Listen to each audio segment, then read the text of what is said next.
1, 2. Check.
Actually, I'm just messing around because. Oh, he wants to get in the group. Actually, no, I think he wants to hang out. He wants to cuddle. Yeah. Not anymore. Look, he's like, yeah. Kitty cuddle. I don't know what he's planning to do. There's no yeah. There's nowhere for him to go. Oh. Find a way. Look at it. He found it.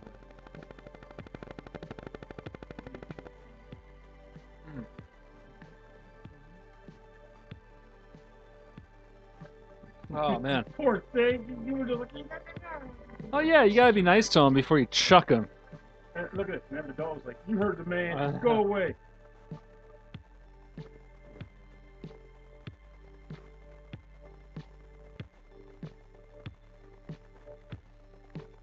All right, we are ready to roll.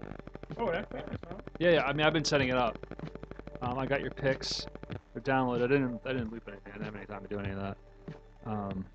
Next week I gotta do picks for 2 episodes in a row, so I'll probably do it this weekend.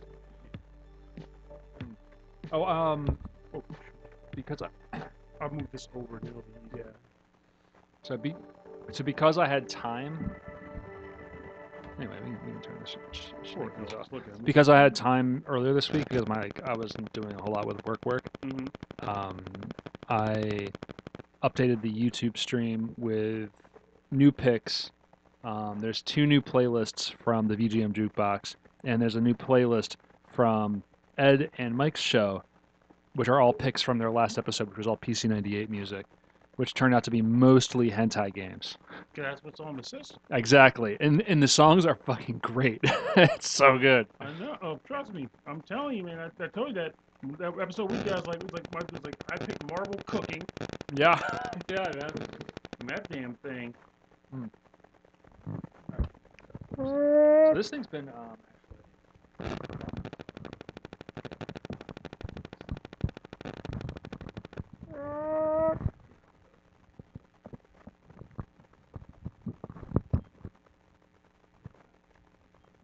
shearing the wander. Oh, that's yeah. I was talking to Mike about it the other day. I saw I read it. That was really good. Oh, you read it? Yeah. Sounds like it's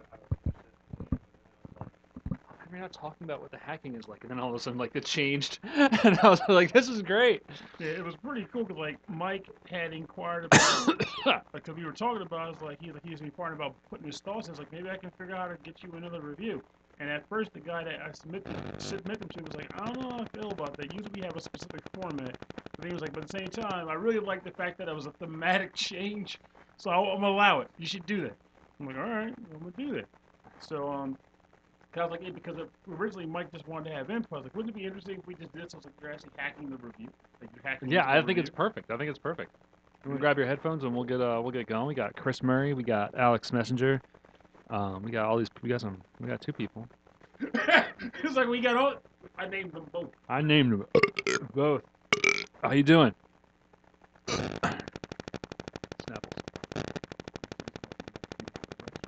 Yeah, you might want to do that. Oh, I stole this keyboard from work. Oh, that's a nice keyboard. Yeah, man. It's shiny. It's not wireless, but it's clicky clacky. Yeah, it looks shiny. My old keyboard was like super. And actually, I technically stole that one, but Which one? the camera. Was that from the TransUnion though? Yeah, Rick, the IT guy there, was like, "Yeah, I have a whole bunch. I don't know what to do with them. You want it?" And I was like, "Yeah, leave it here. I'll take it with me." Just give me what you don't want. Yeah, man. Wait, so that's not. That's what you're using the PlayStation 9 before. No, before it was a Logitech 1080. I was confused. I think Logitech designed the PlayStation 9. That's why it looks similar. Oh yeah. It's beer time before we start the show. That's good beer.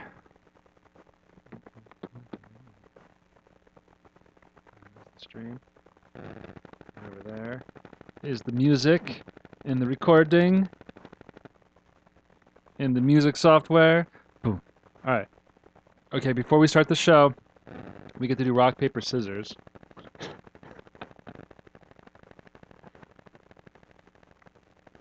All right, rock, paper, scissors. That was a great idea, Alex. Okay. 1, 2, 3, shoot. There's such a delay. I'm going to assume that I've won. Oh, yeah. Use the bathroom. I'm so hungry.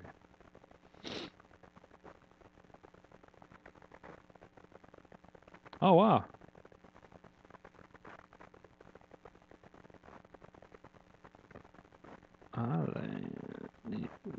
Great. Good job on the Discord server, Alex. I'll give a shout out at the beginning of the episode. Whenever we begin, Pernell. because I think it's great. I think it's a good place to have some chat. I feel like move the chat from my server over to yours is cool with me. I don't care. I'm getting all my burps out. I'm getting all my burps out now. Just to let you know what's happening.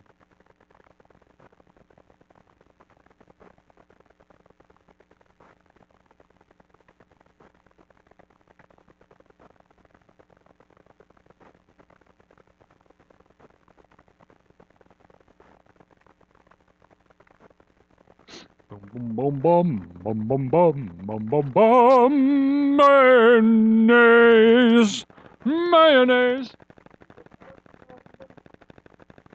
There's a buzzing noise. Mayonnaise. Yeah, I don't know what that buzzing noise is, guys. It's probably this dock. I need a better setup. I have a new job, and I will be hopefully investing in that shortly. But I also have very old, large animals Who cost money. who cost a lot of money. They're not even exotic. Take a sick dog and multiply that by 20. That's 20 sick dogs. yeah. That's 20 sick dogs. Pernell, can you hear the words coming out of my mouth? Can you hear the music? I can. It sounds bonkers. but Something I'm sure wrong it's- with it, guys. No, it's Yeah, it's fine. It is fine. mm, You get on the mic? yeah, I think it's good. I might twist it in a minute. That's cool. Yeah, always feel free to like move things around. This is your side. What I should do is get another one of these arms so that you can just move it where you want. Like a robot. Yeah, actually, I have some cash, some Guitar Center cash. I'm gonna get a new condenser mic, so we'll have two condensers. And we'll both sound super nice and great.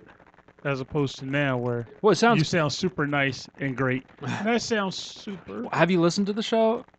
I have. You sound good. I mean, like, voice quality wise, we're about the same. But if we both had these, we could have a bit deeper voices. I've cut the low end on my microphone to match yours, Ah. so that we sound like we're in the same place. Because I hate listening to podcasts where two people are on Skype and they sound super far away from each other, then they sound super close. The alternative is they'll be nebulous. Crackle on one of the mics. Yeah, let me try. Is it my mic? Probably mine. I don't know. I didn't remember wiping my mouth or wiping my nose. It looks like I'm peaking. I'm going to roll that down. Honestly, we only do these live streams because you are super listeners of the show, and you can you can do the mic test for us. Hey, this isn't about free labor. This is about Yeah. friendship. You stop that. No, it's free labor. So, Free labor. Oh, tomorrow is Tim, the guy I'm replacing, is going away party. At Oh. 12. morning or afternoon? 12 noon, of course. 12 noon. This guy likes to party. No, he does not. Not at all. Not in the least. He doesn't even party. He just Very. Anyway, he at the Greenville Country Club. Oh, Probably nice. the whitest place on earth. Hey, it works though. Pricey food that you don't have to pay for. Yeah, I'm telling you. I know the food is like country club food. It's like we do burgers and salads, and you're like, all right, great. That's venison and bison. I like it. I'm having a salad. I'm gonna have a salad. A bison salad. The lettuce is made of bison. But then I'm gonna pretend to be a caddy, and then we live Caddyshack. You'll befriend the gopher. Yeah, gopher's mine. There we go. That's the way they make. The gopher is mine.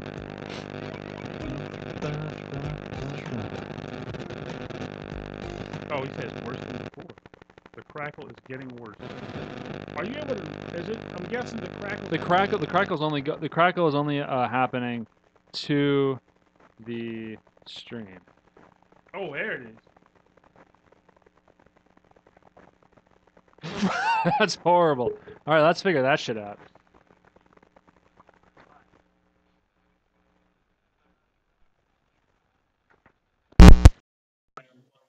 Plugging it back in. Yeah, leave that on, will you? Oh, sure.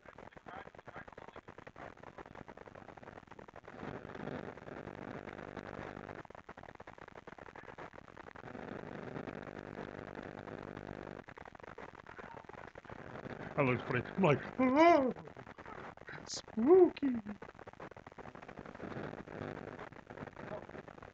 Maybe it's gone. Start talking. Nope.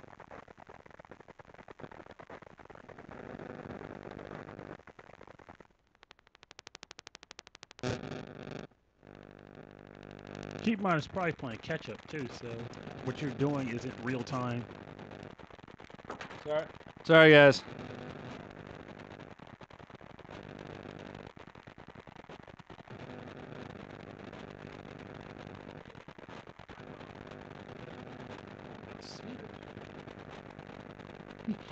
It's like, that door.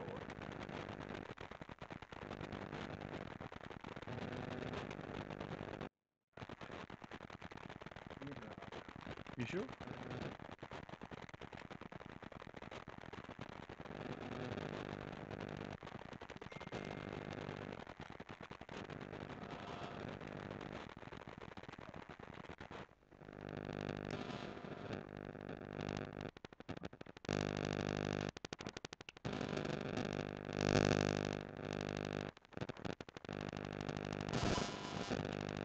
Whatever you were wiggling behind your laptop seemed like it was helping.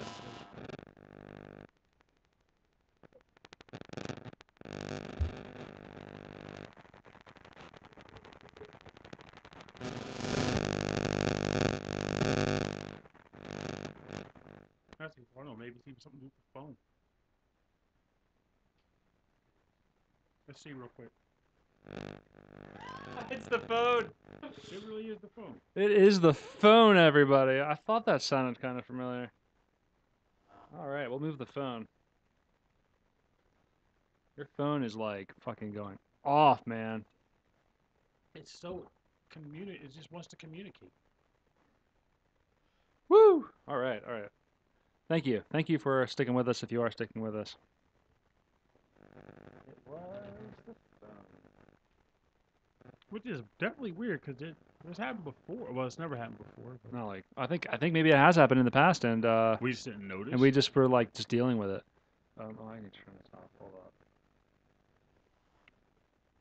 up. If you happen to notice it popping again though, let us know because I do look at the phone to keep track of the chat log, and I'm keeping the phone kind of lowered so it's not as close to the laptop as it could be. But that also means that I could accidentally get it back into proximity again. So help us out. Be cool, guys.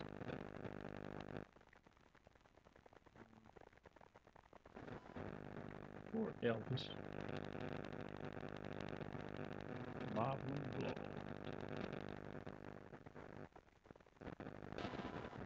Now we're good to go.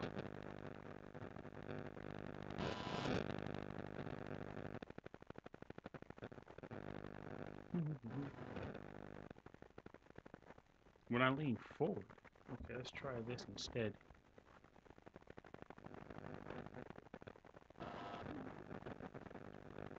So now I'm leaning back, leaning back, leaning back, leaning back.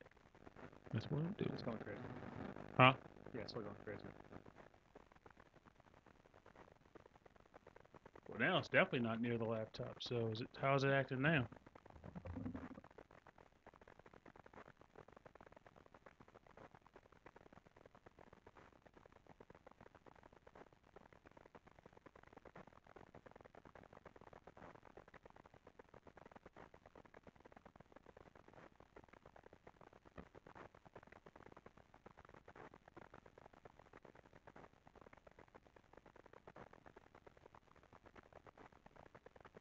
Test 1, 2. Okay, I think that's better.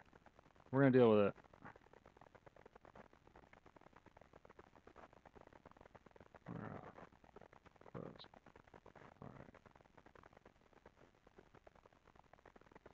Yes, that's the doggy. All right. He's the precious. The precious kitten caboodle. Oh, were you able to get all the tracks and all that stuff too? Yes, I did. Good, man.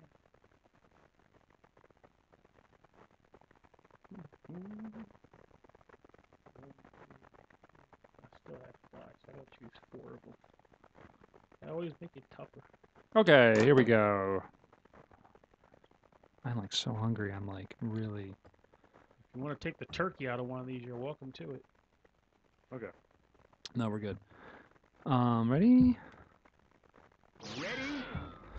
Okay, at least we sound good. Just run it. I did.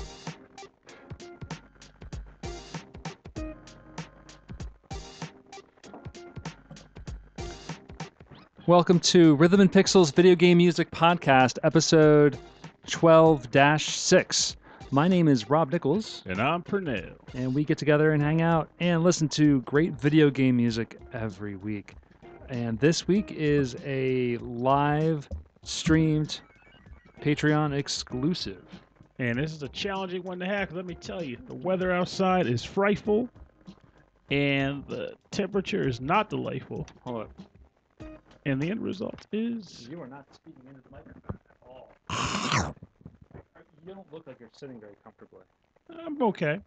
That's fine. Okay. I might raise it up a bit. Okay. There you go. So you're not happy with the weather at all? Not at all. It's too cold outside, and it's damp. It's and not cold. drip. It's like 50 degrees, man. Yeah, but it's wet cold. The wet cold is the bad cold. Oh, I see. If it was dry outside, I wouldn't care nearly as much. But unfortunately, not so good. Mm. And, you know, weather does weird things to your brain. Like you think about things that were lost, things that have not been found, and those video games that you just never completed, and yet you find yourself wondering, what could I do differently to remedy that? So I've been playing some old games. I saw you finished 100%ed Iconoclasts. Yes, I did. Everyone should play it. I just started that. It's a little heavy-handed on the just it's just a little heavy. Yeah. Heavy-handed, Yes. not heavy, just heavy-handed. But it's so good. But it's fun. I like the gameplay. I really like the character art. I think that's really good. Well, we'll get to that in a little bit because we have an interesting topic choice today. Yes. So we came up with a topic this week, which is Rhythm and Pixels recommends. Yes. So this is a free-form topic with a stash of wonder in the sense that we're choosing game tracks, but the only connecting theme is we want to recommend these games for people to play. Obviously, the hope is that we pick good music from those games. Like, we don't want to have it to, the track be, Peter Pepper's Cha-Cha from the game Burger Time. Yeah. That wouldn't do so well. That wouldn't do so well. Although Burger Time is a fantastic game. More people should play Burger Time. Yes, they should. And Tapper, for that matter. Tapper is great. What I chose were some games that I remember playing maybe a long time ago that I played again, and they weren't so bad. And I want people to try them out. And that's what I'm hoping to. Like, some of these, I mean, it's hard to say if they've been heard of or not heard of, but what I do know is that I want people to play them more. So, Okay. I mean, hey, heaven forbid, they might be like, I've heard of this game, but I never thought to give it any attention. Like, well, change that tune. Right. So I'm going to pick my music, pick the game, and for the first time, I'm going to speak a little bit about the game. I'm going to talk a little bit about why the game maybe isn't as bad as you think, or maybe try to convince you that it's worth playing. Intriguing. In that case, sounds like you should start it off because Yes. you're gung-ho-y. Okay, my first track is from the game Skate or Die 2 for the NES, composed by Rob Hubbard. This game is cool. It's very different. It's for the NES, so it's very minimal, and this is called Level 2, The Mall. I like And it's a Rob Hubbard. So, it's a Hubbard jam. Let's get that to it. Boom. Cool. So I didn't have a chance to do anything else with the music. But like looping? yeah, but it's all here.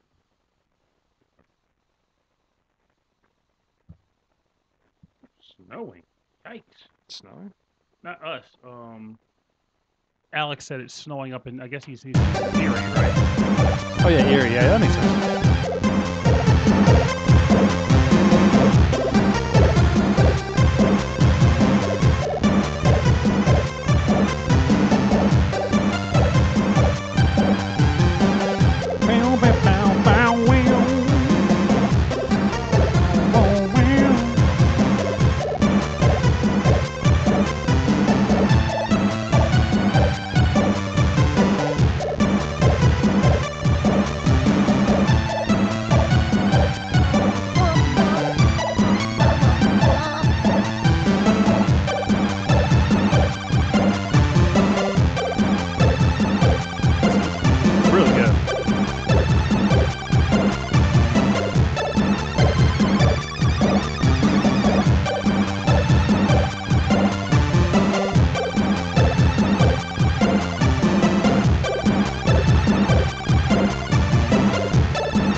This is level 2, The Mall, from Skate or Die 2 for the NES, composed by Rob Hubbard. And, okay, first of all, Rob Hubbard on the NES is awesome. Awesome sauce. What are some of the other games he's hit on NES? Because I know about the Skate or Die games, of course. But Yeah, Skate or Die, Ski or Die. games that have die in the title. All right, no. I'm thinking of the Genesis because he worked for EA. I mean, the Ski or Die. No, Ski or Die was on the 16-bit system. You're right. Yeah. But Still good. Anyway, this is a great like rock track. It's got the cool arpeggio, bleep, bleep, bleep, bleep. So it's definitely on the bleep bloop, but it's just really cool. The every stage has kind of like this rock vibe to it, but like it kind of like changes up. So like the third stage is on the beach, and it's a little bit more like slower, a little bit more like island vibe. And then on this one's kind of fun, like I don't know, it just sounds like mall music. And then like the first one's like on the streets, and it's like kind of like hardcore, like the Skate or Die theme is playing. It's really neat. And it's funny you said, because honestly, I don't think I ever got past the mall in that game. So I didn't know there was a beach. It was rough. There's only 4 stages in this game. So I got to ask then. So in keeping tune up the show, or this episode theme. So Yes. why Skate or Die 2? Like, why not say, for example, Skate or Die 1? Okay, so Skate or Die 1 is like from like the old school like PC days of like the Olympic games or whatever, where it's like 5 mini games and they all suck, right? Mm-hmm. Where it's like you get to skate on the half pipe, but it's like little people moving back and forth and they can barely hit each other. Or it's like you get to go on the street skating, but it's like it doesn't control. It's just horrible.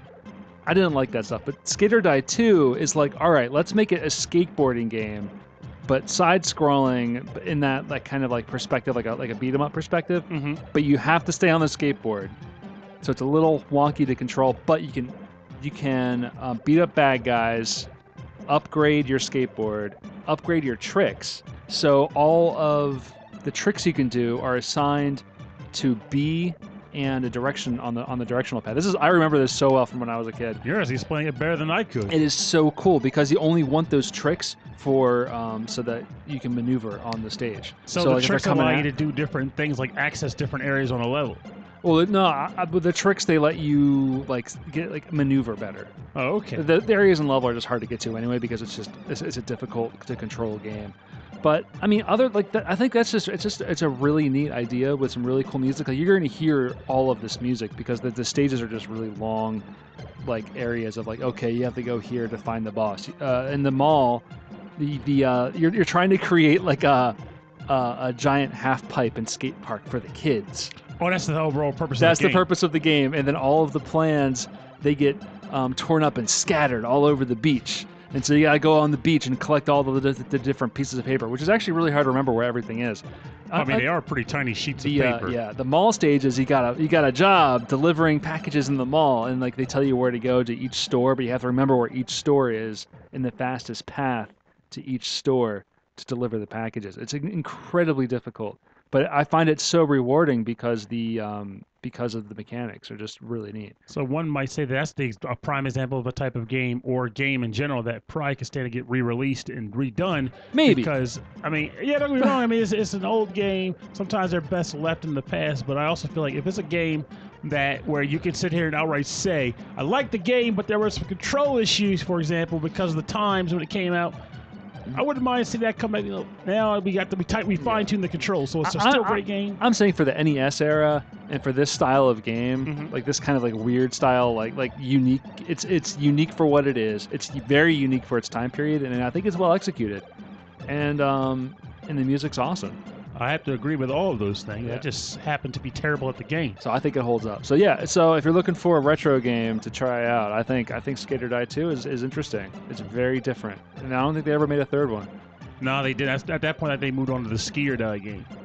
Yeah, I think that might have been the extra thing they did. But yeah, it's just very. Oh, and they had the Game Boy games. Oh, that's it. The Game Boy games. So Skate or Die, Search for Double Trouble, That was this and one. then the Game Boy game. I don't think even did they? No, Bad and Red. There's Bad and Rad, and then there was the Tour de Thrash, Uh-huh. which was more like a racing style game, which is the one I had growing up. And I liked it. So I was obsessed with skateboarding. I thought it was Weren't we cool. all? I thought it was really neat. supposed to be, and I kind of was. Yeah. I think it's cool. I think this music's super cool. It's a jam. Yeah, I like how it gets major at the end. Okay, so that's the mall. What do you have? What do you want to recommend? Because I feel like you're also recommending to me. Okay, well, I'm gonna start this off. Crap, I have 5 tracks I know. out I, of I got 4. I got them all here. So you go ahead and just pick what's in your heart.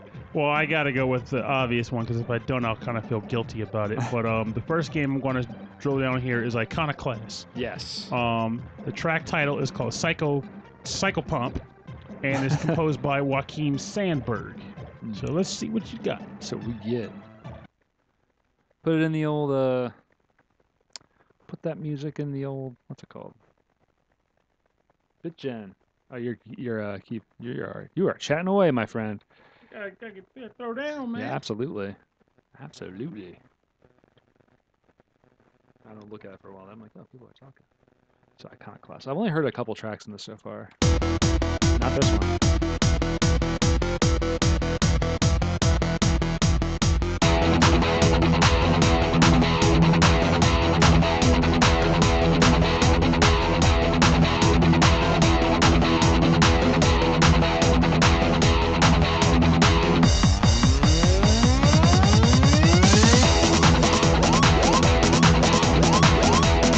Of course you would choose this one. Of course you would choose this track. Oh yeah, man.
Oh man, this track is wild. Yeah. Oh, oh.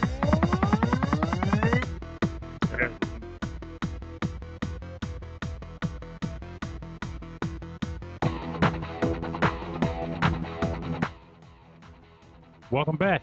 You're listening to Psycho Pump from the game Iconoclast, composed by Joaquin Sandberg.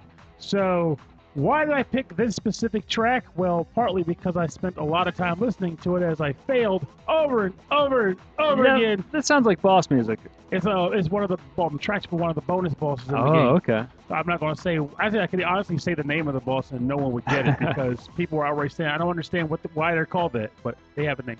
But this fight is So what's the name? it's called Mother's Corners. Mother's Corners. That's the name of the boss. Cool. Mother's Corners. All right. And it's probably the most frantic boss fight in the game, as far as I'm concerned. A lot of watching for things in different areas of the screen at once and coordinating your movements to pretty much not get sandwiched and all kinds of cool stuff. And the track is, I believe, very anxiety-inducing. Yeah, it very much is. So, why do you recommend Iconoclast? Well, the most obvious point is the fact that it was all done by one guy. It took him a decade, but it was done by this one guy, all of it. Assets, music assets, graphical assets, the whole shebang by Joaquin Sandberg. Yeah. And of course, that really wouldn't matter if the game was crap, but that is quite the opposite. The game is an authentic Metroidvania, quote unquote, type of game that's inspired by such titles as Monster World 4 and Metroid Fusion. It's a fantastic title. It makes you work with little to do a lot. Yes. So you're not like, you don't end up with like, say, Axiom Verge has like Oh. 20 guns or 30 guns, which Yeah, is yeah. pretty much not the norm for any game. Yeah, in this that gives genre. you like the option of like you don't have to use everything. You can use what you want. And don't get me wrong, Yeah. I love that. I look Yeah, forward yeah. to seeing which ones become the ones I want. But this in the is case of this like- game, it's the exact opposite. It's Yeah, like like a- you get very little. They're Mhm. all integral to progressing through the game. You need every gun that they give you. You do get upgrades, but they're more like fine-tuning your experience, and none of the upgrades or tweaks are required to progress. Okay. They're just things that make your life better. And the characters are all authentic. They're awesome. You can see moments where the writing gets a little weird between certain aspects because, again, the guy was working over a decade. He probably had his mind probably had a bit of a shift from here to there. Wow. Yeah. Yeah. You gotta think about that. Like how much did he write before it went into the game, or did he write as he was making the game, or did? It's so interesting to think about that. I wonder what the process was. Based on the way it flowed and Yeah. where different things were happening, I almost feel like it was the latter. He did it as he went through it. Like, okay, I want the game to go into this direction now. Yeah. I'm gonna create this segment. Now the characters are gonna say these things here. Oh crap! Now it's like I wrote a dissertation for this section at the beginning of the game. It's just like, oh, just see what's going on over there. It's a lot. There's a lot that goes into it, and I feel like even though, like you told me earlier, it can be a little heavy-handed in the plot. I feel like it's not in the sense where it makes you feel, not meant to make you feel bad or anything like that. It's just more like, Oh it yeah. invokes thoughts. Like it makes you think about what was he thinking when he came up with this premise, and honestly, your own personal take on the premise that he created for his game. Yeah. I mean, like, based on the name, this game is about a very strong, authoritarian religion. Mm-hmm. And you're kind of fighting against that. I haven't gotten that far. I started playing it, and I actually really enjoyed the gameplay, but I found that to be like just hitting you over the head with its themes, and so I can see some people not liking that just based on their own beliefs. But I'm gonna stick with it. Hoping that this is just like the beginning of the game. Yeah, I honestly think it works. It's really interesting how like I said, I beat the game it's yesterday actually. Also, your suggestion, I started on hard mode. As you should. Yes. That's the way to go, man. So, and which just means I think I just take more damage faster because that's what's happening. Yeah, I don't think he programmed more attack patterns in boss or anything. It's just more like you have to be a little bit more precise about your actions. And of course, when you beat the game, you unlock challenge mode, which is you die in one hit. So, okay, yeah. So that's definitely a challenge then. Mm-hmm. I know about those types of challenges, but so Iconoclasts, is it only on PS4? PS4, Vita, and I think Steam too. Yeah, I think Steam. But it's worth every freaking penny. Yeah, but I'm on the PS4, so it's cool having access to some of these newer stuff. My next pick, I am going to pick from a game that you and I are very intimate with. Game is that Magical Drop? No, of course. Yeah, you and I Gungeon. together, intimate, in a game. Gungeon. No. Okay, forget about it. This is Tetris DS. Oh, that was a lot going on with that one. Yes, Tetris DS for the Nintendo DS. The soundtrack's composed by Minako Hamano and Akira Fujiwara, and every track in this game is very inspired by old school games. And they're just really fun. So I'm playing the title theme, which is probably the most original of the music in the game, and it's silly. And I think this is probably one of the best versions of Tetris made for a system, specifically the handheld system. So this is the title theme from Tetris DS, composed by Minako Hamano and Akira Fujiwara. This is tough. Well, I can do 4. So 1. Yeah, you get 4. And actually, no, you get 5 because that'll be our go out track. I guess they all get played. They all get played, my friend. So just pick one that's best for the end.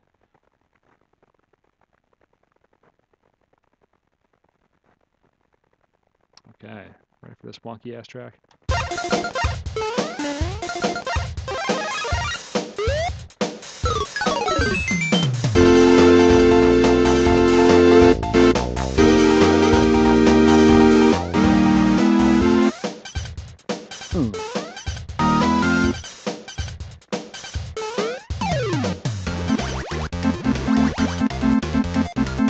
I like this part. This part's awesome.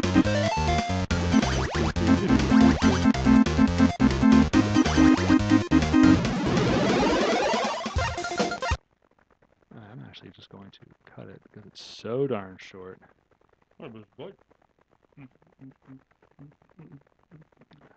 Bear with me, folks.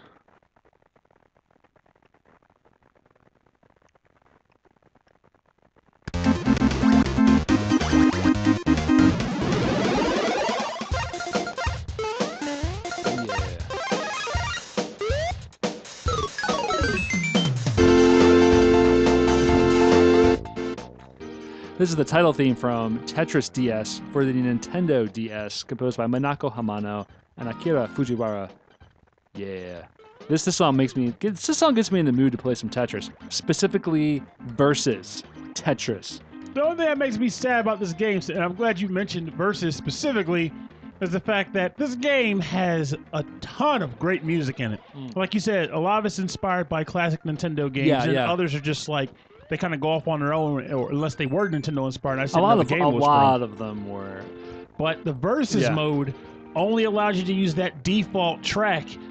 And none of the other ones came into play ever. I remember. Oh yeah, maybe you're right. Because there's like 5 or 6 different modes in the game, and they all have different music. But you're right. Like push mode, and Versus, challenge mode, puzzle mode. Okay, I picked this because of challenge mode. Because of you and me playing challenge mode over and over and over and over again. I love challenge mode. Challenge mode is not just dropping blocks on each other and not just like scoring points more than each other. It's you have a goal and you're racing to finish the goal until the next one. And the goals are like ridiculous where it's like, okay, clear 3 lines. Okay, no problem. Okay, clear 3 lines only using those S blocks. And you're like, oh, rough. And then one of them is like clear 2 lines, but leaving 1 in between. So you have to like line everything up. So specifically wherever you're at in the game, oh man. And it gets so competitive trying to complete them faster than the other person, but without leaving your board like completely screwed up.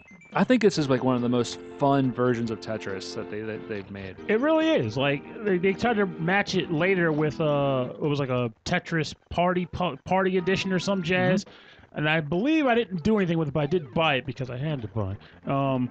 But from what I remember of it, though, it was lacking in comparison to this one. They tried to make it more social friendly.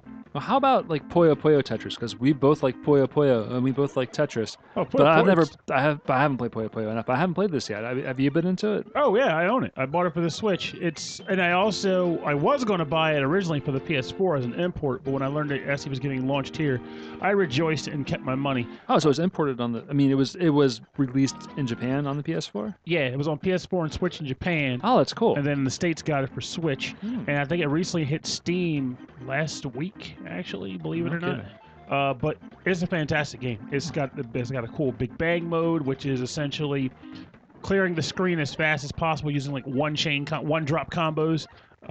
There's the Versus mode where you can either play Puyo versus Puyo, Puyo versus Tetris, or Tetris versus Tetris, or both at the same time. Oh man! And they can get really weird when you're doing both at the same time. Yeah, I'm interested in trying that out. I really like puzzle games, and I like Puyo and Tetris. Also, I got to slip this in here because I didn't pick a track from the game, but Magical Drop 3 just got released on the Switch. I saw last week, and I bought the living daylights out of it. Play it in Japanese because I had a friend ask me earlier, he's like, why do you care if it's in Japanese or not? And it's because I feel as though the localization of the game was pretty crap. Pretty rough. Is there online play? I never even checked, so I don't know. Oh, well, I guess it's only on Switch. I was like, we could play together, but no. I mean, I would come over and we play, but it's only on Switch. Yeah, but I mean, Switch for you, it's not Switch bad, for you is a handheld system. No. Well, I mean, don't get me wrong. On one hand, it is in my bag right now, but I generally don't use it as a handheld because it's not. The battery life is kind of meh. It's very oddly shaped as for portability purposes. I just kind of don't. I prefer the 3DS still. And since I happen to have a lot of games on the 3DS still that either I have not played or, believe it or not, some that are still coming out, like Alliance Alive this month, I still find myself wanting to lug the 3DS around more often, though the Switch will come out on occasion if I got a review to do or something like that. Yeah. Otherwise, I treat the portable aspect of it as, hey, look, I don't like staring at the TV. I want to lay on the couch or in my bed and just play the game until I go to sleep. Yeah, it's just, I mean, it's just because like when you're over here, you usually have it with you, and I'm like, oh yeah, there's the DS, or there's the Switch. So, and then of course there's also the Vita, which I still play. Yeah. Even though it's officially getting the death sentence from Sony. Yeah, so I heard. What's your next track? I want to see what you got. Let's see. I'll go with this. Show me what you got, Pernell. Show me what you got. I'm gonna go with a weird track. Okay. So my next track is from another game I may have mentioned on the show before, but I want to bring it up here. It's called Devil Survivor Shin Megami Tensei. It's the first game in the set, and the track title is called Aggressive Tune, and it's composed by Takami Asano. Fun fact, by the way, I think aside from the the Iconoclast track. I think every track I picked is from a composer I didn't. No, correction, no, there's two like that. I was gonna get all geeked about it. I'm wrong. Okay. All right. So Devil Survivor, Shin Megami Tensei. Yes.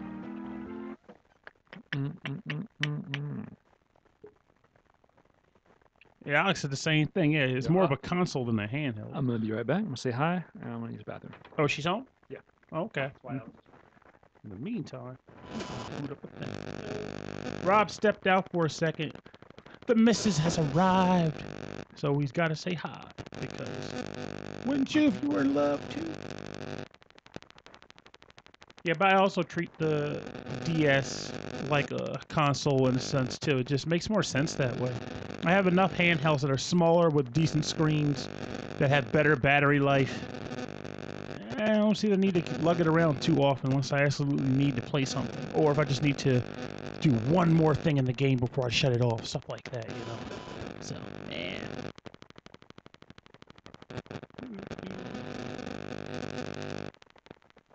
But as far as Puyo Tetris goes, I mean, I'm guessing you'll be getting these messages with a slight delay, but what console do you think you'd get it for? Do you think you'd get it for Steam or would you get it for the Switch?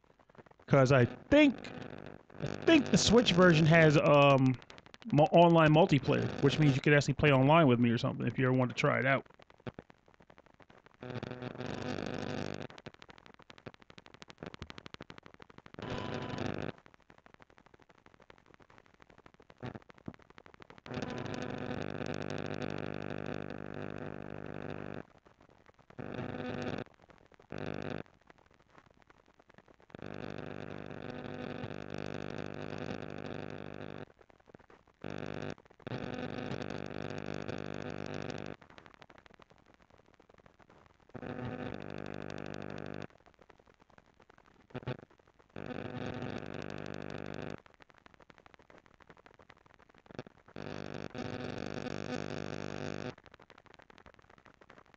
You and me both, man. Steam.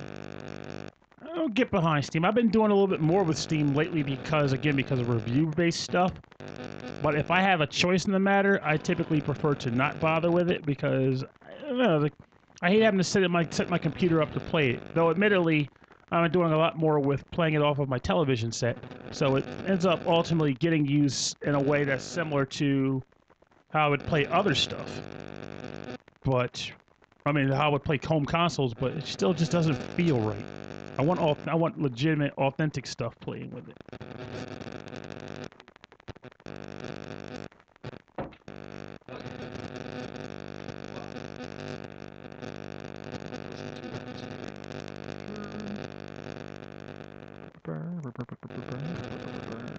Where's it at? Why did you get there? Oh, this is sneaky. I thought he was out there the whole time. No, he was, and then I came inside. Let's enter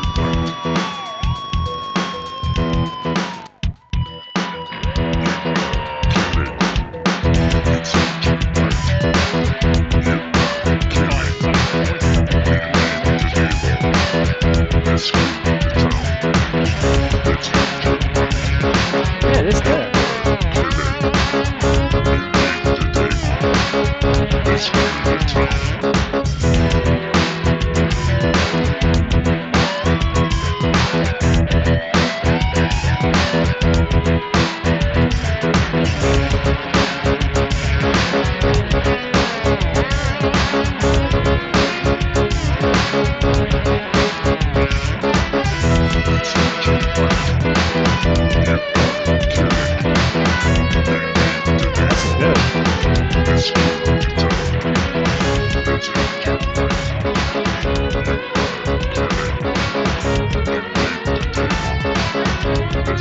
This was only on the Nintendo DS.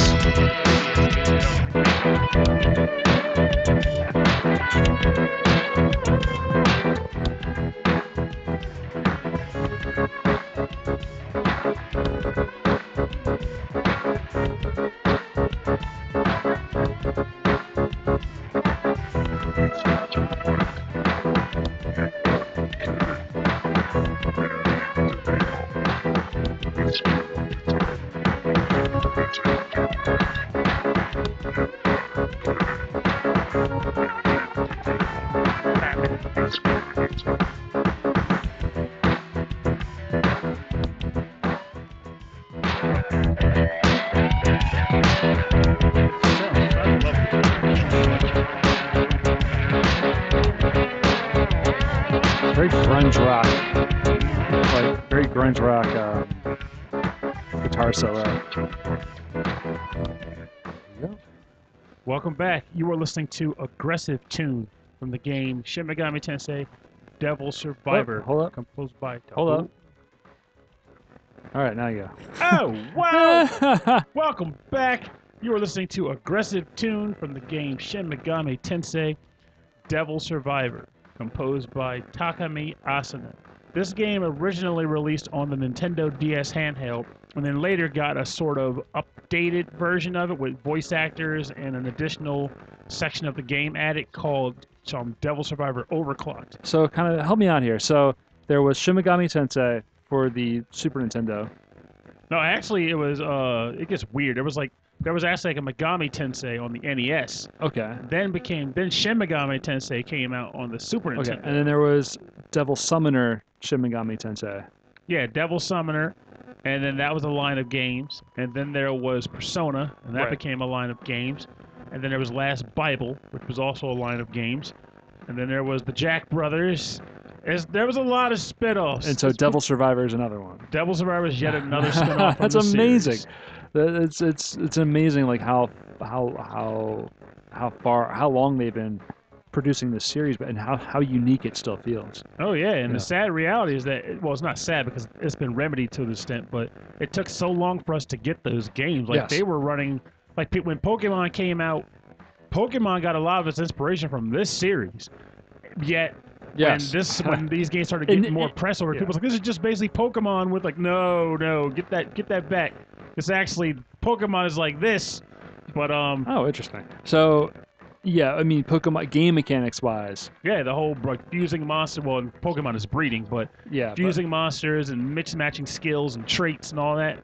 right. But but the whole like demons in the real world and this and that, like this is much darker. Oh yes, and every plot line episode, typically you're going to deal with a number of routes. It's like there's like dealing with the chaos end of the world, like the affinity spectrum. There's the law aspect of it, and then you usually have like a weird like middle ground neutral. That's kind of a staple in the series, though. What are you talking about? So the main theme of the Shin Megami Tensei mainline games, at least, Right, the world is gonna end. is the end of the world and a sense of reincarnation, rebuilding the world from scratch. Then you said the law. Yeah, so there is, I'm probably going to get, roasted for this later, but there's essentially an affinity spectrum. Affinity being related to authority, I will say, like like, you ever chaotic neutral? You ever heard of that kind of thing? Okay, so like a personal bias.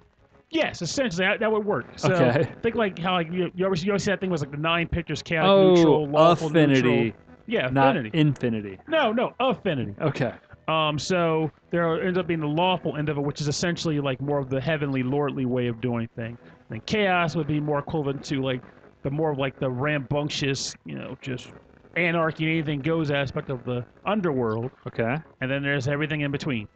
So every one of these games usually puts you in a situation where you have to ultimately figure out how you want to rebuild the world, and they do different ways to thematically explain that you're going with one of these factions. Oh. So that's where the Shin Megami Tensei comes in, because like it stands for something like Goddess Reborn. Right. So, but with some of these other games, these spin-offs, they kind of step away from that structure, and they kind of give you more plot-heavy titles. So like More like character story. yes, Persona is heavily character-driven. Yes. Devil Survivor is heavily Oh, character-driven. okay. This has been really interesting to me. I hope it's been interesting to the listeners, but like I don't play enough of the games to get like a full understanding of like what this means, and like what the different games are like. So that's just cool. I would say you should Gives try me a good something like background. maybe like Megaten 2 on like the Super Nintendo. or Yeah, I something. think I will. I think I It's will. shorter. Or still, you still have P5. You should be playing sometime this year. Yeah. Someday. I'll get to it. But the reason why I recommend this game, and I'll stop rambling, is because I stand by my belief, even years after the original game came out, that this Devil Survivor is probably the perfect fusion between turn-based strategy and turn-based action, not action, turn-based RPG combat. So you might be thinking, what about Ogre Battle? Well, Ogre Battle, you didn't control your party. The parties kind of fought themselves on their own. You're right, yeah. But in this game, you have to develop units that are composed of one human and two demons. And then you load them out on the map, and they kind of traverse the map with each of their demons having a map-based skill that can allow them to do different things on the map that other monster types can't. Mm-hmm. And then when you engage a unit, it actually goes into a turn-based battle system where each side gets one round. But if you are good with using the proper attacks, you can get extra turns. You can steal turns from the other guy and actually ultimately get more actions on your side instead. And so you recommend it because you like that strategy. Yeah, I love the fact that they combine two fantastic aspects of gameplay into one really fantastic gameplay structure. And I actually like the premise of Devil Survivor also, which is that, without going into too much specifics, something happens which results in Tokyo being on a lockdown. And everyone that's there has something called a death clock over their head, in which case you can actually see how long a person has to live. Okay. So you pretty much know when you're going to die. Wow. And you're basically trying to figure out how to get out of the lockdown and why there's a lockdown. And of course, for some reason, you can summon demons too and fight with them. So it ends up being a matter of like a lot of chaos starts breaking out. Like people start like looting stores and stuff with demons. Like, I got power, I can do what I want. That's funny. I watched a movie a while back where people wore a wristband with a timer on it, and when the timer counted down to 0, the person that they're with is the person they're going to spend the rest of their lives with. That's their soulmate. That's an interesting premise. And they had worked out this algorithm perfectly, so it's like 100% of the time it works. It's like when it became a thing, like on your 16th birthday you get this wristband, and then you're going to find your soulmate, and everyone just relied on it. People stopped dating, people stopped meeting each other. Feels like they my just kind of relied world. on this wristband. And then, of course, like there's the woman falls in love with her soulmate, and then they fall out of love, and and so it's all about like fighting the system. But then, of course, in the end, she goes back to her soulmate because it's a romantic movie, and they learn nothing. I hate movies like that. I like the Anyway, fact that technology moral sounds of this story awesome. is that movie was terrible, and I don't remember the name of it. What? No, I want to know what it's called because I want to see it. I know, it sounds like Black Mirror to you, doesn't it? Yes, but in a good way. Actually, it might be Black Mirror. It sounds like it's a romantic drama, like romantic comedy / drama Black Mirror. Like kind of my two, not say least favorite things, but two things I'm not super excited about. All right, I'm going to jump into a game that a lot of people are not very excited about. This is Final Fantasy X Part 2.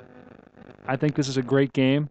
I think more people should give it a chance because it's got great combat. Well, we'll get to great music. Wait, do the track first. No, I'm telling you right now. We got to do the track. This track, okay, the music's crazy. So for the most part, the music is very Final Fantasy, very cinematic. There are some tracks almost kind of hidden in the game. When you complete certain objectives, people will start talking differently. There's a band, and they'll play different music in one of the towns, and this is the music they play. It's called Just Leave It to Us.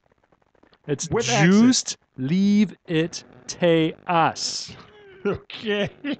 This is composed by Noriyuko Matsueda and Takahito Iguchi, and this is a jam. I hope you like it.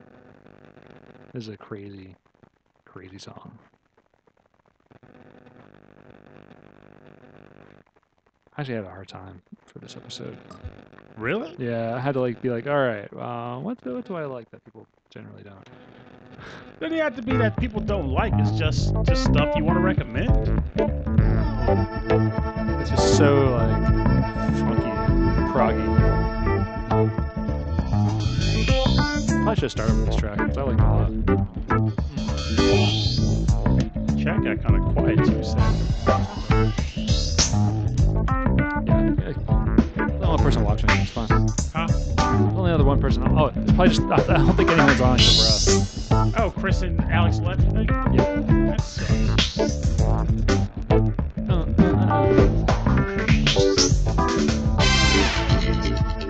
And it changes. Oh, Alex is still there. Oh, there he is.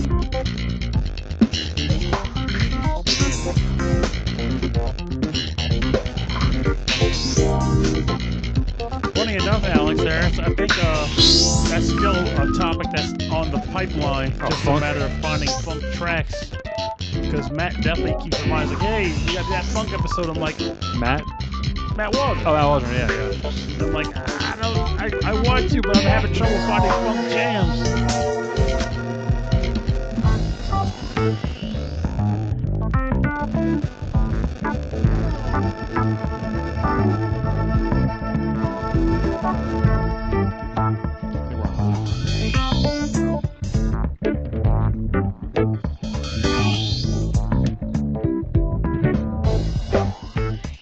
Oh, yeah. This is a stepping out funky track. This is the juiced Leave It to Us from Final Fantasy X Part 2 for the PlayStation 2, composed by Noriyuko Matsueda Takahito Iguchi. And it's so different from a lot of the other music in the game. It takes a quick turn. I think there's a battle that occurs. It's bizarre. Where this takes place in the game, I couldn't tell you. I read somewhere that it was like, oh yeah, there's like a band and they change their tune when you complete certain objectives. I don't think I did those objectives to hear this music. Get through the game and like initially, like just like the baseline. The whole game, yeah. And it gives you a percentage of like how much you've completed. And there's certain things where like if you don't talk to this one person, you'll never see them again, and then you'll never get 100%. And it's like, is it time based or is it just like no, mission based? It's like mission based. Like you can't go back after a certain point. Oh wow, that like, sounds cruel for someone like me. Yeah, but like not getting 100% at the end of the game is okay because you're not going to get a different ending. Is it now? Yes. If I don't know, the game is telling me I didn't get 100%. That's stressful. Okay, it's okay. I think it's okay. I think it's okay if one of the conditions is that you have to know this one arbitrary thing before. Anyway, conditions for getting 100% on a game are not conditions on liking a game, I think. Because there's so much more about this game. There's the characters. First of all, they chose the best characters from Final Fantasy X, the most interesting characters, the strongest characters. I don't think Wakka's a playable character in this game. Okay, who I think are the strongest characters, which are the lead female characters, and it's a full female lead cast, and I think they're awesome. And I think the combat is super fun. They went back to active battle, but you can change your jobs on the fly, which is changing the costumes, which I think is great too. I still need to get back there because we actually have a listener. I think it's awesome. Ian Sousa. Yeah, that's what brought it back up to mind. Ian was like, "Yeah, I gotta get back to Final Fantasy X too because it was pretty neat. The battle system was fun. It is. The story falls apart a little bit towards the end.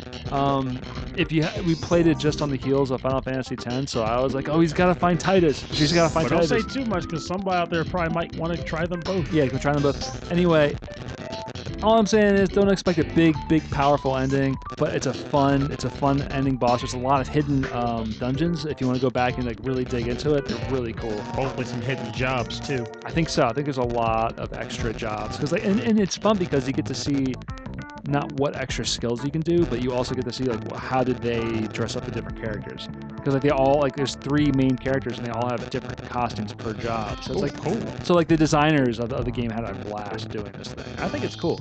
Yes, he probably going Square. They probably paid money to hire like Vidal Sassoon or some level of fashion designer. I love how more I named zippers. hair. Vidal Sassoon. Like, here, let me just name this hair product manufacturer and call them a clothing designer now because that's what I do today. But yeah, I could actually picture them hiring like some professional like clothing designers. Like, we need to make these characters look good. Yeah. This is our flagship series. But I just feel like a lot of people people say they like Final Fantasy. They say they like to argue about Final Fantasy.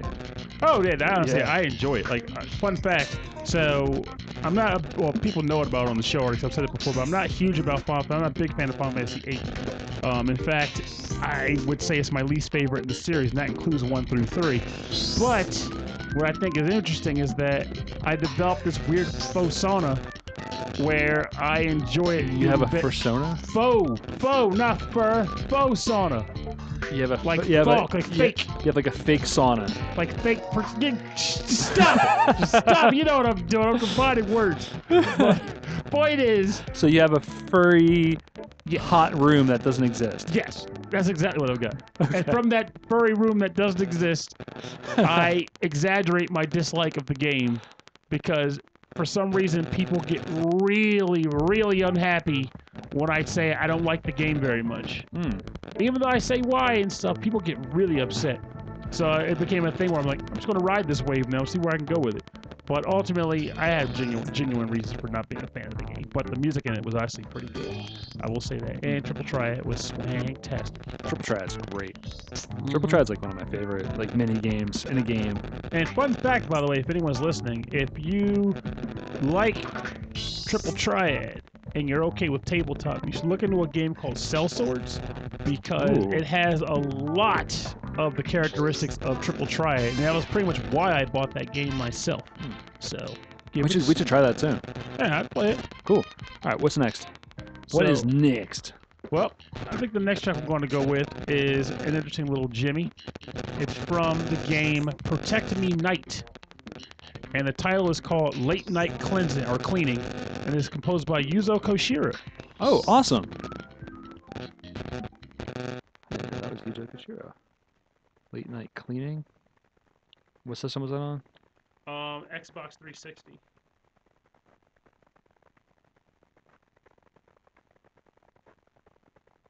Okay, and then the download is actually very long, so I need to find it. So you said it started at like 2:30. Yeah. Is that? Maybe not 2:30, but definitely around there.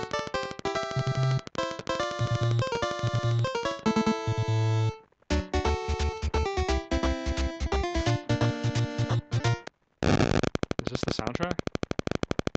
That link I sent you is the whole soundtrack. This is the whole soundtrack. Yeah, that's Okay. why I mentioned it's like two.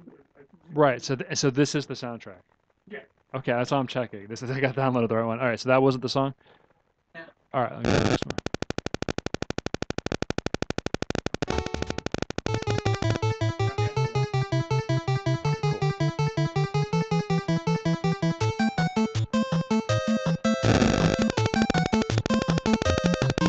Cool. Got it? Got it.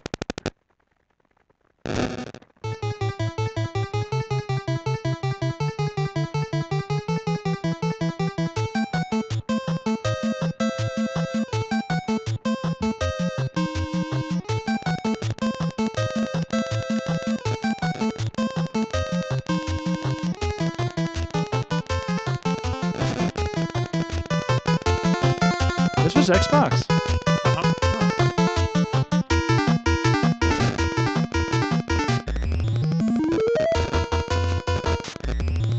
That's cool. I love that.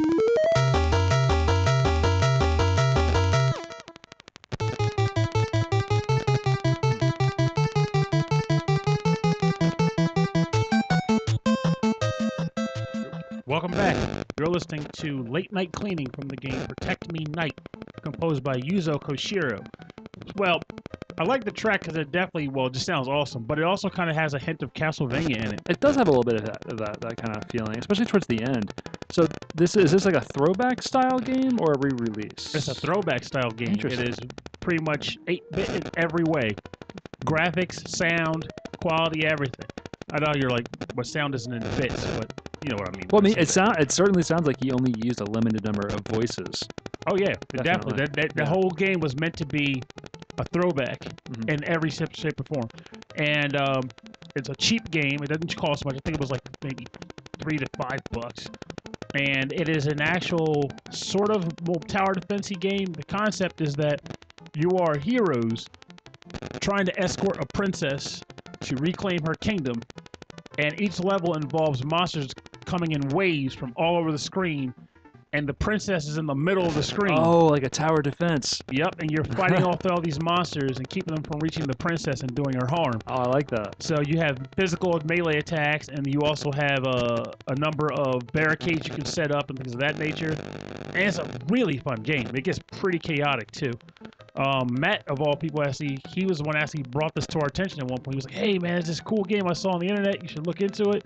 In fact, no, I'm going to buy it, and we just come up and play it. So I did that, and I became hooked. And then a sort of sequel hit the 3DS called God of Protectors, and I want to say it hit maybe last year. Yeah, that sounds familiar.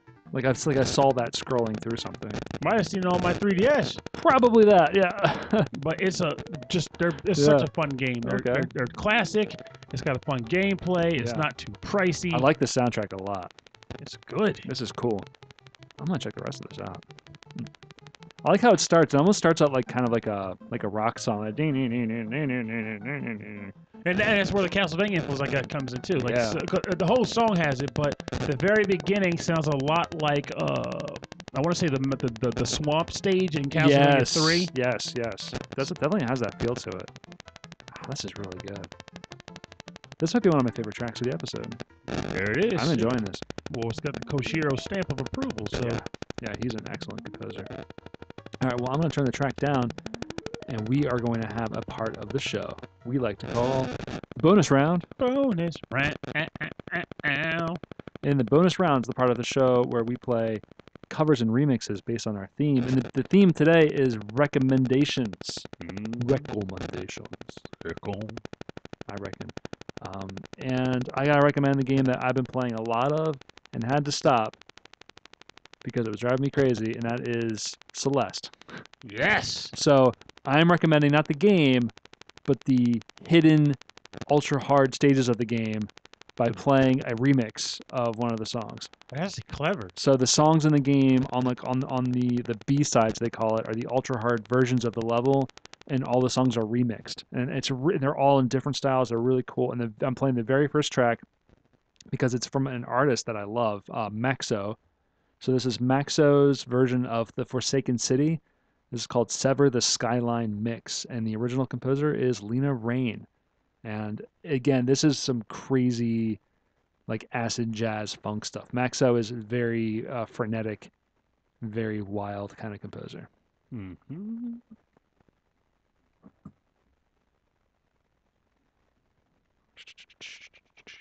Where did it go?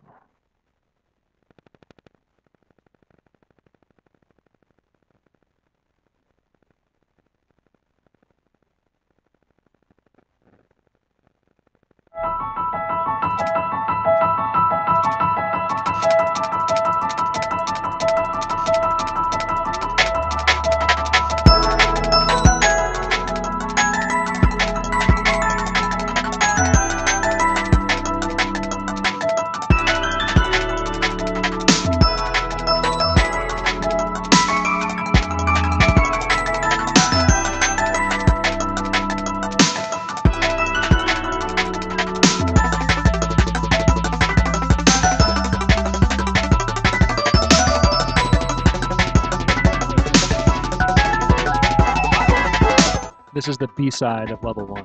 Oh. So this sounds like this is the original song remixed by Maxo.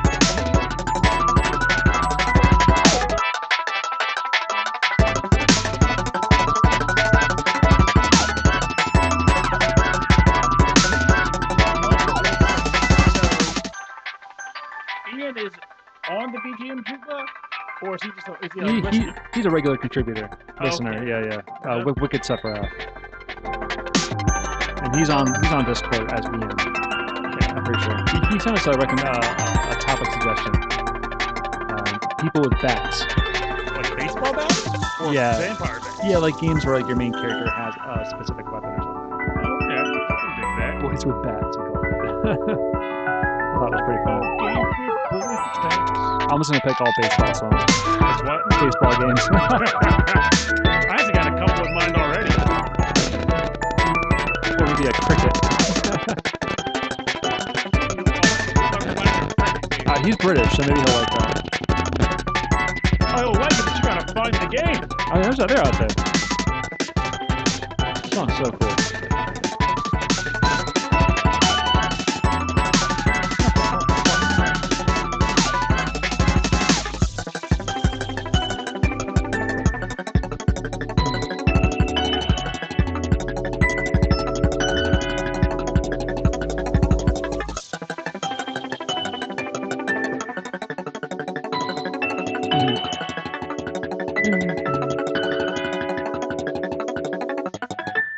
That was Forsaken City, Sever the Skyline mix for the game Celeste composed by Lena Rain and remixed by Maxo.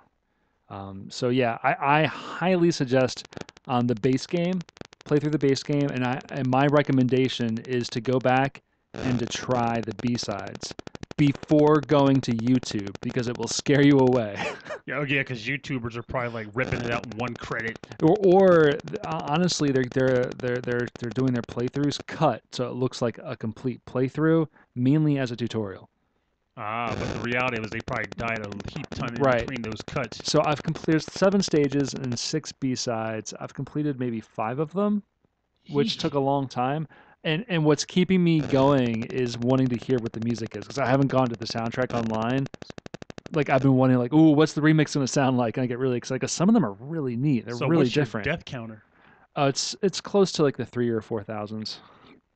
Holy Yeah, cow. you don't care about deaths anymore, especially when you're on the B-sides. It doesn't matter.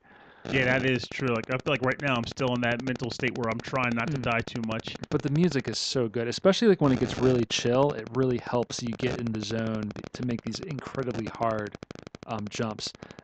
Just a precision platformer of it's got perfect. I think some of the best difficulty scaling I've ever seen in a game. Where it starts out kind of easy, it gets harder. It shows you how to get through the jumps, and then once you finish the game, it's like, oh, well, there's even harder. And you finish all that stuff, and there's even worse after that. And I just Yeesh. discovered that on YouTube, and I think I'm done playing the game because I'm scared. So does those crystal hearts end up unlocking another stage Yes, too? yes, they do. And there's more in there. There's weird stuff people are finding, and there's mechanics in the game people don't know what to do with it. That's the kind of stuff I like when people Yeah, actually have to work together to there's dissect the game. weird secrets in this game. So I'm excited to see that, but at the same time, I don't know if I have the chops to keep going. I think We'll see. We'll you see. have to. You have to. You have to complete the journey. But if you like that song, the way that song sounded, check out the artist Maxo. He's got an album called Chord Slayer, which is fantastic. It's just imagine Like court, as in like the basketball. no court, like no or the chord chord? like a piano chord. Oh, piano chords. Chord Slayer. It's That so makes good. a lot more sense actually. Yeah, he's an amazing artist. Really crazy stuff. It's like chill and crazy at the same time. So what did you bring? I think you went a little. I went straight AWOL, and I'm not yeah. even ashamed of it. This is me doing recommendations of game tracks, and I'll admit at the time I was like, well, I don't know if I'm going to find a good remix of a track from one of these games. Though I'm wagering now that I think about it, it probably does exist. But whatever, You we're don't know. here now. Let's hear some jams.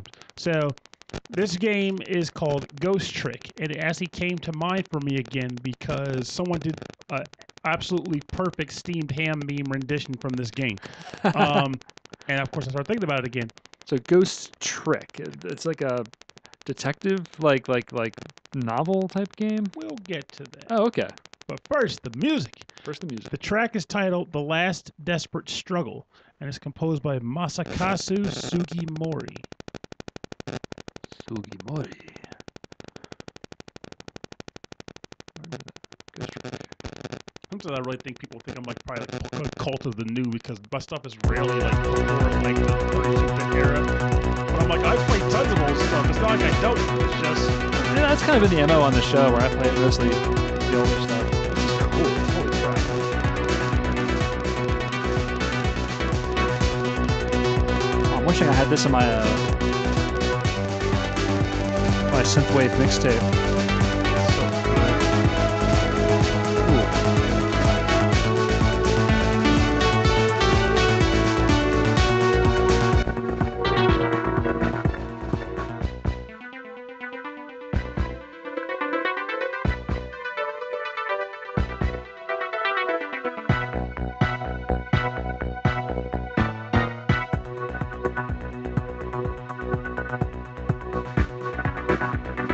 Cool.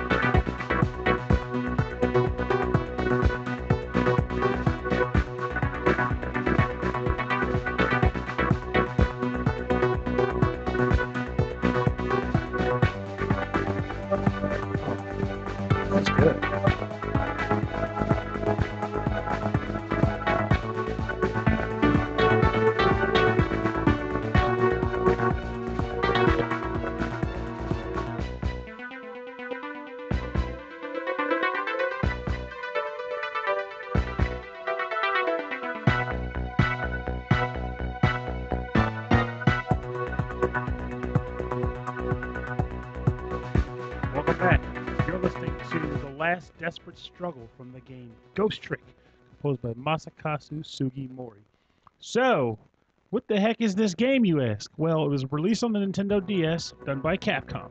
It is a heavily story-driven game, and the premise is you wake up in a junkyard, and you realize that you're dead. You don't know why you're dead, but you know that you're around, you're floating and existing. So like, And- you know that you're dead, but you're in the living world. Exactly. Huh. And you basically learn through means that you have these things called ghost tricks, which allows you to manipulate certain inanimate objects in the environment. And you can also kind of possess dead bodies and revert time to about 5 to 10 minutes before the person died Oh wow. and affect it. Oh. And you learn through this that you actually only have 24 hours to figure out what you want to know, because you will cease to exist in 24 So you hours. have 24 hours, and you can go and save people essentially, right? Because you can go back like 5 or 10 minutes before they died. Exactly. Oh wow.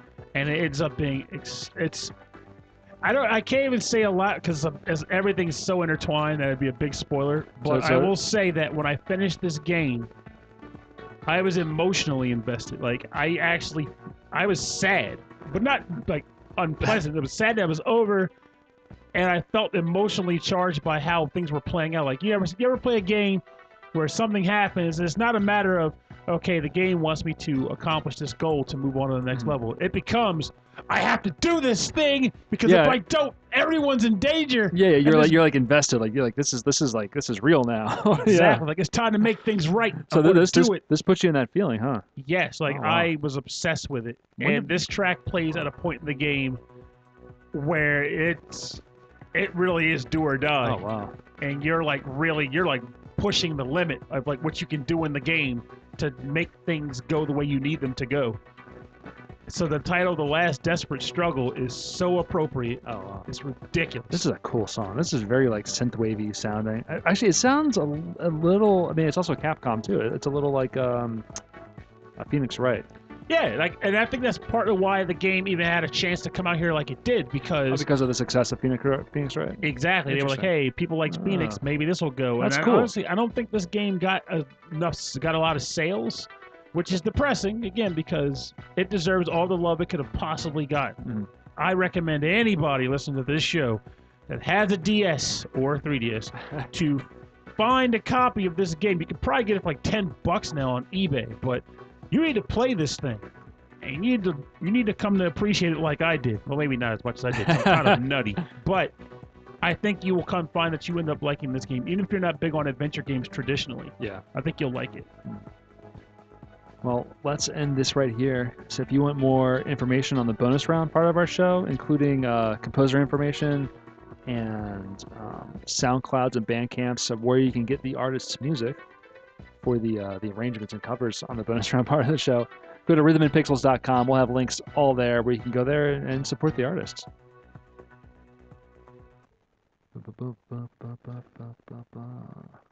And the last one is from Sheeran, which is what you've just been playing, right? Mm-hmm. It's also a good track, but of all the ones I had selected, that was the lowest in the totem pole.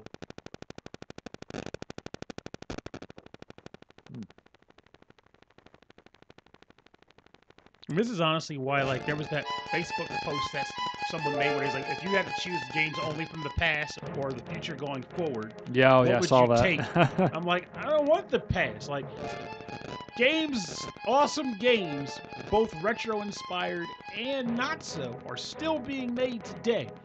And other people are going to be playing those games. Like, retro is in, but people still like to learn about new games and find new games and jump on them. Yeah. Like, I want to be around for that, to be able to say, yo, this game just hit. Give it some love. It deserves the affection. This guy can still thrive and get money to produce more stuff. Yeah. You believe in... Yeah, that's good. I think that's good. I said the past because there's a lot I haven't played. Yeah, there's Actually, in this alternate world, I just want the time. Oh, I hear that. Time is a hot commodity. I want to thank you for joining us on episode 12-6 of Rhythm and Pixels, the episode where we recommend games at you. And for the record, I should still at least say a little about our closing track because due to the Oh, topic, absolutely. Yeah, this is a new one. So which one's this? What's this from? this game is titled Sheeran the Wanderer, The Tower of Fortune, and the Dice of Fate. It got released on the PlayStation Vita, I'd say 2-3 years ago. So you might have heard of the genre roguelike here and there.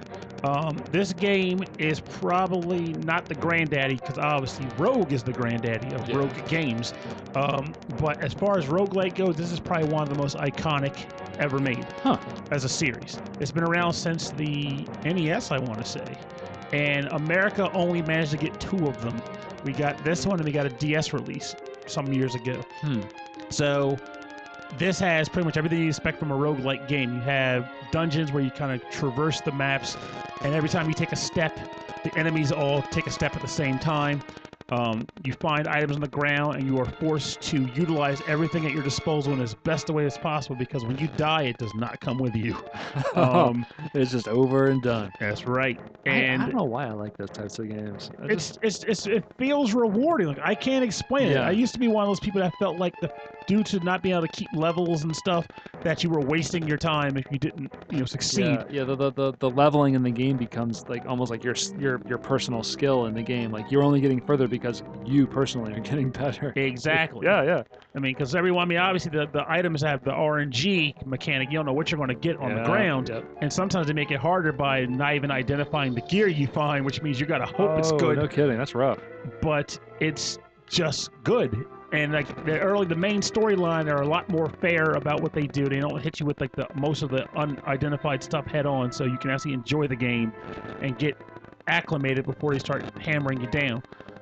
It's a quality product. I played it on the plane going to Chicago once, and that's where I beat the game, was on an airplane, and I made a lot of people shocked. I was like, "Die, you jerk!" I have a On the really plane. hard time focusing on games on an airplane. Really, for me, it's almost like it makes it so much better because I hate being on a cramped seat. Yeah. I can't move.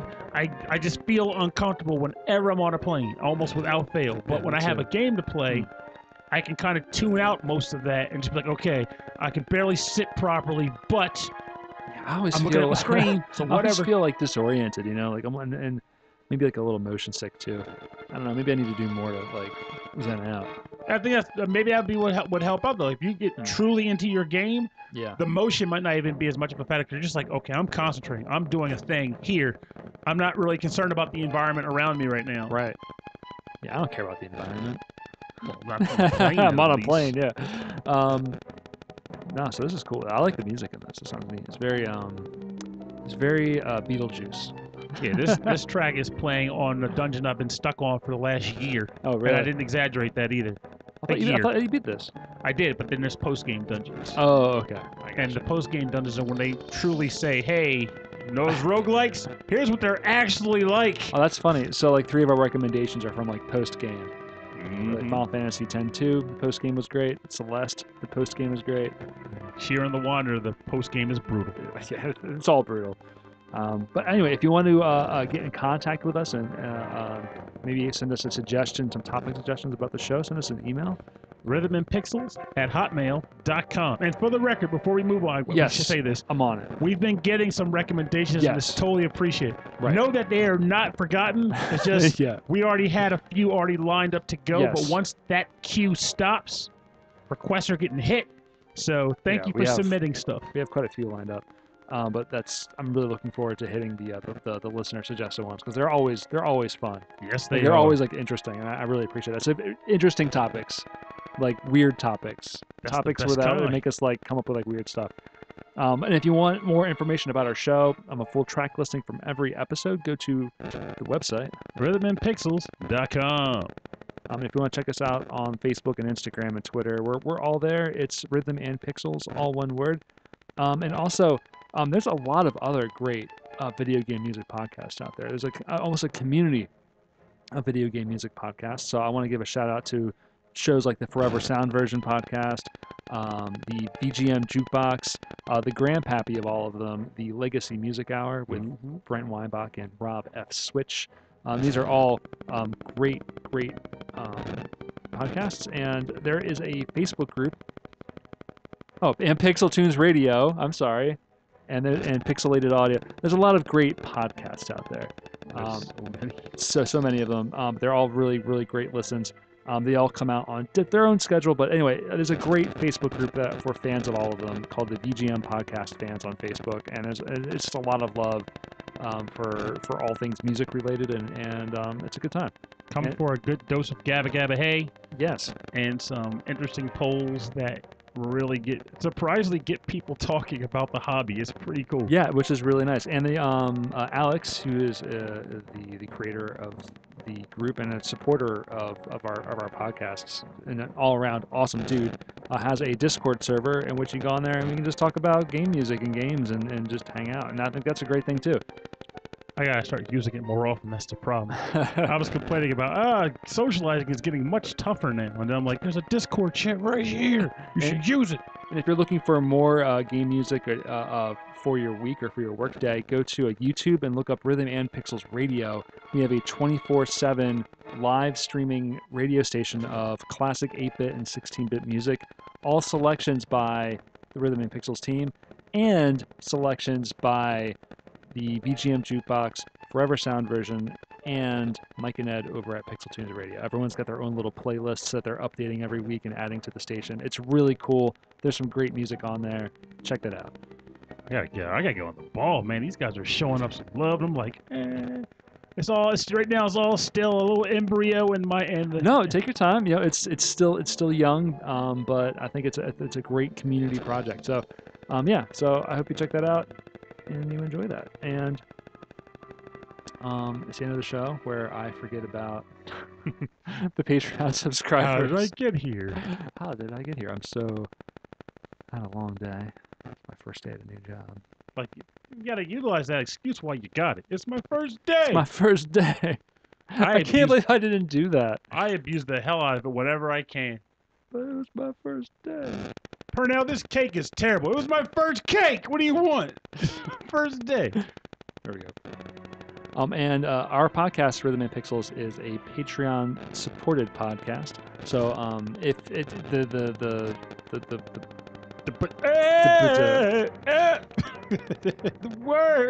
the words. If people who want to support us go to patreon.com/rhythmandpixels. Every dollar put into Patreon goes back into the show, pays for all the costs for the equipment and for the server hosting. And we want to thank all of the subscribers on Patreon. I want to thank Alex, the messenger. Again, Alex, thank you so much. I want to thank Carlos. Where's the rest? Morton Gangso. Henrik Anderson. Michael Bridgewater of the Forever Sound Version podcast. Brian Pitt. Chris Murray. And David Smith. We're saluting you. Thank you all very much. I'll stop. You make this possible. Viewers like you. You were looking forward to saying that. You know it. Yeah. I am crashing, so I'm going to get going. Tune in next week. Next week's podcast, we have very special guests coming on the show. Same bad time, same bad channel, but a whole flock of guests, like Rob was saying. Yeah, we have a lot of cool guests lined up, so I hope you dig it. Anyway, this has been the Rhythm and Pixels Video Game Music Podcast. My name is Rob Nichols. And I'm Pernell. Thank you very much for listening. Have a safe week. Enjoy yourselves. And remember, we can sit here and talk till our faces are blue about games that we could recommend to anybody. But we wouldn't mind hearing what you guys like as well. It'd be awesome if you were willing to, kind of pop up either in VGM Podcast Fans or on the Rhythm and Pixels Facebook page. Or the email even, and just let us know what some of your favorite games are. Share the wealth so that we can know what games we're missing out on and should probably pay more attention to. But this isn't a lessony thingy without an actual tidbit on that, and that would be whenever you talk about games that you recommend and stuff like that, share them with the hope of people, taking to them and appreciating them and liking them just as much as you do, or at least appreciate it in the sense where they kind of come on board. But that doesn't mean that you should really be upset if someone doesn't like something you recommend, because everybody has different tastes, and it may not be that your love is someone else's love. Not a big deal, but let's be blunt, it does feel really good when someone likes something you recommended to them. It's freaking awesome. So, All the more reason you should share the wealth and tell people what you like. That's it. That's the show. Now we'll cut that on the weekend. Rock Everybody's audio editing for the weekend. Thank you. Thank you for hanging out, Alex, the whole night long. Next week we have Viking guitar. That's right. Um, I think you'll really appreciate that episode. On the week after that, we have a crossover episode with the 28 Plays Later video game podcast with Paul Verhoeven, who's Skyping in from Australia. So that's going to be an interesting time zone matchup. And then hopefully after that, if they get back to us in time, we'll have the Megas and then some others. I'm not sure how possible it's going to be because the guys Maybe Stemmage. Yeah, Stemmage would be awesome to get on. Yeah. And there was freaking Joaquin Sandberg, but I don't know what the odds are of that happening. Yeah, because we he seems don't. very distant. He's like, ever since that gate came, he's like, I am dying inside. Oh I my just lost God. so much time. Yeah, so I don't know. We'll have to reach back out. Maybe Chris will have some more people. It'd be cool to maybe get some return guests. Maybe get Amanda Lepre back on. Oh, that would be awesome. Yeah. Okay. Well, good night. Catch you later, good sir. See you.